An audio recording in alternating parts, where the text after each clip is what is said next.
Am nächsten Morgen wechselten wir zunächst das Fortbewegungsmittel, um zu den Marmorhöhlen zu gelangen.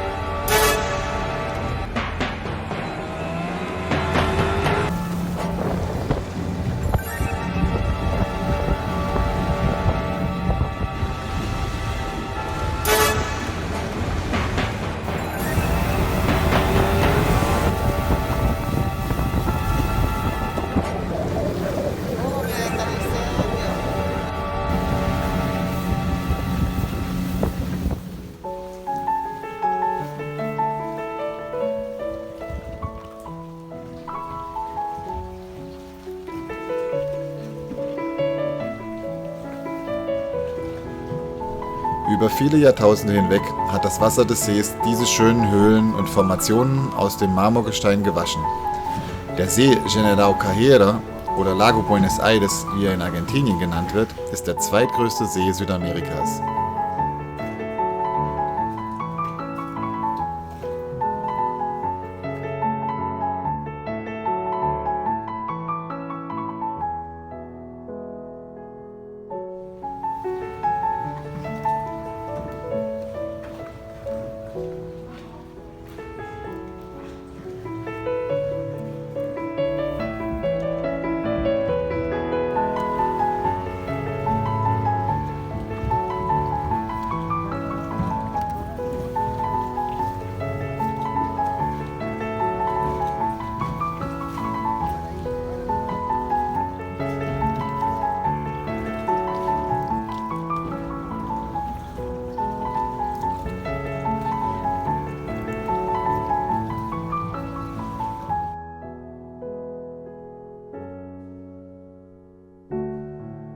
Nachmittags fuhren wir dann entlang des Seeufers auf der atemberaubenden Küstenstraße zurück auf die andere Seite der Anden. Diese Fahrt toppte alles bisherige auf ein neues.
Nach der Übernachtung in Chilichico überquerten wir am nächsten Morgen problemlos die Grenze nach Argentinien und begannen eine der bisher längsten Etappen nach Gobernador Gregores und Calafate. What a desolate place this is.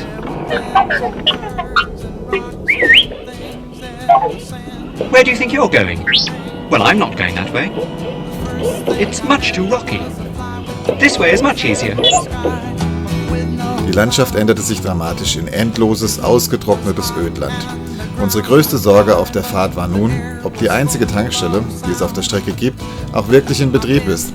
Denn man las, dass diese oft kein Benzin hat. Und es kam, wie es kommen musste. Es gab kein Benzin an der Tankstelle und die neue Lieferung sollte erst in der Nacht, vielleicht aber auch erst am nächsten Morgen kommen. An der winzigen Rastanlage, mitten im Nirgendwo, vertrieben sich schon einige Reisende, die nicht mehr genug Reservebenzin für die nächsten ca. 250 Kilometer hatten, die Zeit. Wir aßen zunächst mal zu Mittag und konnten dann von einem bolivianischen Angestellten nach viel hin und her etwas Schwarzbenzin im Versteck hinter dem Haus kaufen.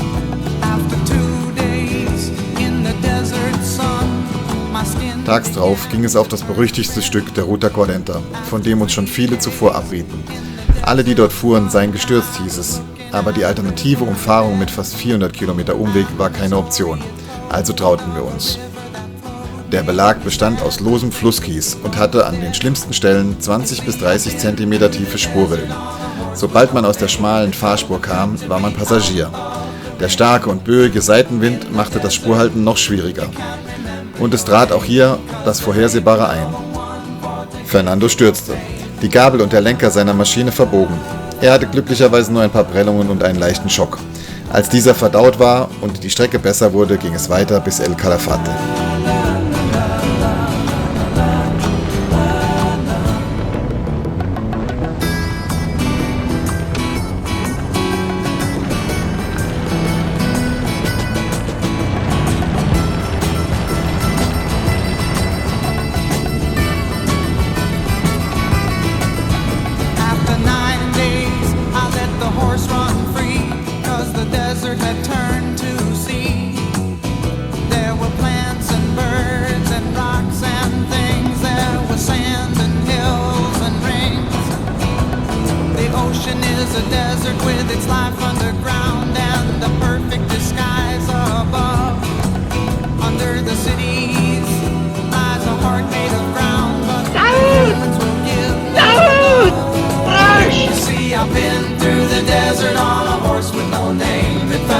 Hier war nun Endstation für Fernando.